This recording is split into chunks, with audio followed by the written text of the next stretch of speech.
दोस्तों हम आज बात करेंगे ESR यानी कि इरिथ्रोसाइट सेडिमेंटेशन रेट के बारे में कि ESR क्या है, ये किन कंडीशंस में बढ़ता है और किन कंडीशंस में कम होता है और किस तरह से हम इसे नॉर्मल रख सकते हैं।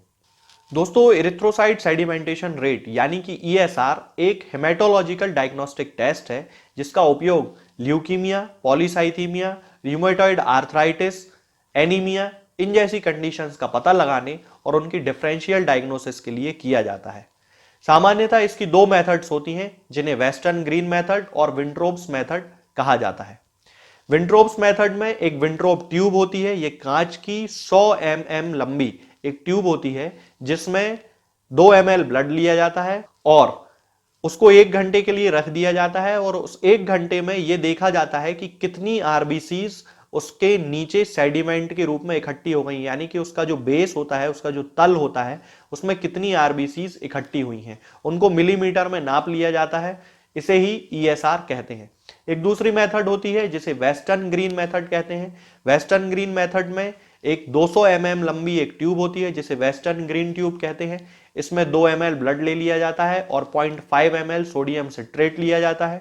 इस 1 घंटे में जितनी भी आरबीसीज ट्यूब्स के तल में इकट्ठी हो जाती हैं यानी कि सेडिमेंट हो जाती हैं, रोलेक्स फॉर्मेशन होता है, उसके बाद वो सेडिमेंट हो जाती हैं, तब उसे ESR यानी कि इरिथ्रोसाइट सेडिमेंटेशन रेट कहते हैं। बहुत सारी ऐसी कंडीशंस होती हैं जिनमें ESR बढ़ जाता है और बहुत सारी ऐसी कंडीशंस होती हैं जिनमें ESR कम हो जाता है। दोस्तों बहुत सारी ऐसी कंडीशंस होती हैं जिनके कारण पेशेंट्स में ESR की वैल्यू सामान्य से कम हो जाती है। इनमें से कुछ प्रमुख बीमारियां हैं सिकल सेल एनीमिया जिसमें रेड ब्लड सेल का आकार प्रभावित होता है, इसके बाद ल्यूकीमिया जो कि एक ब्लड कैंसर है, फिर हाई रेड ब्लड सेल के काउंट के कारण भी ESR की वैल्यू कम हो जाती है। बहुत सारे पेशेंट्स में कंजेस्टिव हार्ट फेल्योर होता है, उसके कारण भी ESR की वैल्यू लो हो जाती है।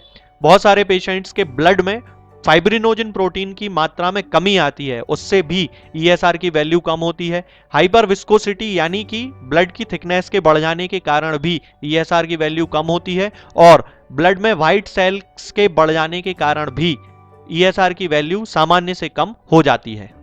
दोस्तों कई लोगों का जो ESR होता है वो सामान्य से थोड़ा सा बढ़ा हुआ होता है।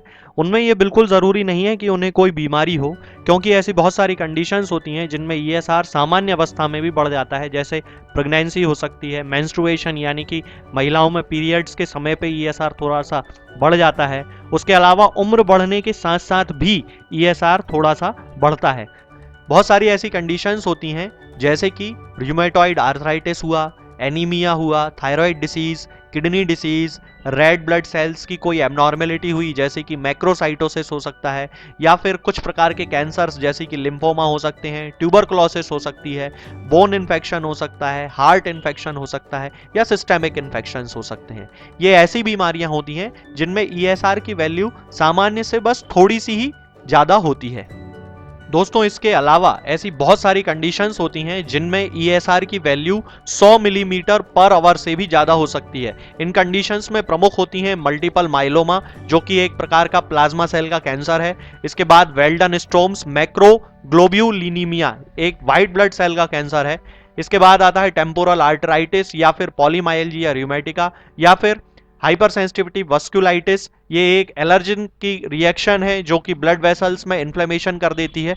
ये ऐसी कंडीशंस होती हैं जिनमें ESR की वैल्यू बहुत ज़्यादा हाई हो जाती है, यानी कि 100 मिलीमीटर पर आवर से भी ज़्यादा हो सकती है। दोस्तों ESR का पता लगाने का एक फॉर्मूला भी होता है जिसमें पेशेंट की एज ली जाती है और उसमें 2 से डिवाइड कर दिया जाता है।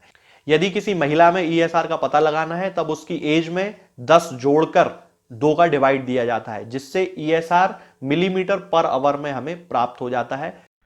हालांकि दोस्तों 1996 में एक स्टडी लगभग 4000 लोगों के ऊपर की गई और उसके बाद से मेल्स में और फीमेल्स में ESR की जो नॉर्मल वैल्यूज होती हैं वो पुरुषों के लिए लगभग 15 से 20 mm पर आवर होती है और महिलाओं के लिए 20 से 30 mm पर आवर की होती है। ESR paediatric Crohn's disease activity index का भी एक कंपोनेंट है जो बच्चों में इन्फ्लेमेटरी बॉवेल डिसीज की सिवियरिटी का असेसमेंट करने के लिए यूज होता है। जो नवजात बच्चे होते हैं यानी कि जो न्यूबॉर्न्स होते हैं उनमें ESR 0 से 2 mm पर आवर तक होता है और उसके बाद नियोनेट्स में प्यूबर्टी तक नियोनेट्स से लेकर प्यूबर्टी तक ESR 3 से 13 mm/h तक हो सकता है। अलग अलग एज में ESR की वैल्यूज जो है वो अलग अलग होती हैं। दोस्तों ESR को नॉर्मल करने का, यदि ESR कम है या ESR ज्यादा है, तो उसे नॉर्मल करने का सबसे अच्छा तरीका है कि जिन भी कारणों से ESR कम हो रहा है या ज्यादा हो रहा है, उन कारणों का ट्रीटमेंट होम्योपैथिक मेडिसिन से किया जाए। मान लीजिए किसी पेशेंट में रियूमेटिक आर्थराइटिस के कारण ESR बहुत ज्यादा हो रहा है, तब उस कंडीशन में हमें रियूमेटिक आर्थराइटिस के लिए पेशेंट की कॉन्स्टिट्यूशन से मैच करने वाली मेडिसिन का यूज करना चाहिए।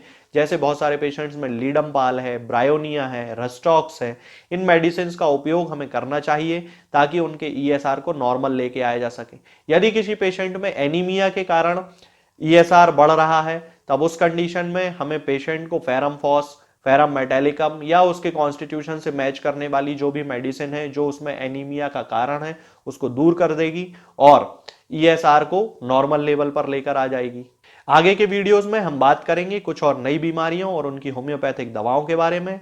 तब तक के लिए जय हिंद, जय भारत। दोस्तों